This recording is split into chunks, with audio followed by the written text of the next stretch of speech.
सिक्किम के मुख्यमंत्री प्रेम सिंह तमांग पहुंचे दरभंगा। कहा, एयरपोर्ट बन जाने से लोगों को मिली है सुविधा। सिक्किम के मुख्यमंत्री प्रेम सिंह तमांग सड़क मार्ग द्वारा किशनगंज, पूर्णिया, अररिया, सुपौल एवं मधुबनी होते हुए जिला अतिथि गृह दरभंगा पहुंचे, जहां जिला प्रशासन दरभंगा द्वारा प्रोटोकॉल के अनुरूप उनका अतिथि सत्कार किया गया।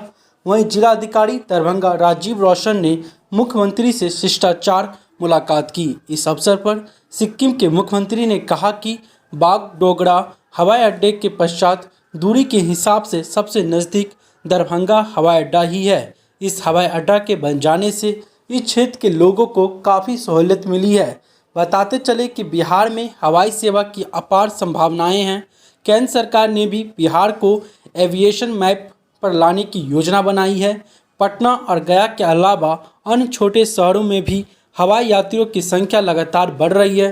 तभी तो महज एक साल में ही दरभंगा एयरपोर्ट ने यात्रियों के मामले में उम्मीद से बेहतर प्रदर्शन किया है। दरभंगा एयरपोर्ट ने हवाई यात्रियों के मामले में देश के 63 नए एयरपोर्ट्स को पीछे छोड़ दिया है।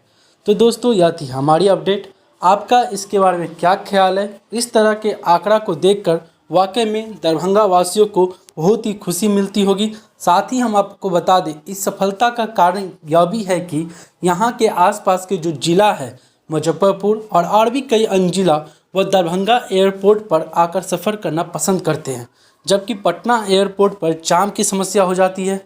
लेकिन दरभंगा एयरपोर्ट पर लोगों को इस तरह की समस्या का सामना नहीं करना पड़ता है। तो दोस्तों, आप हमें कमेंट्स में ज़रूर बताएं, जिस तरह से दरभंगा एयरपोर्ट को सराहा जा रहा है, क्या आगे भी दरभंगा एयरपोर्ट में और भी कुछ बेहतर करना चाहिए?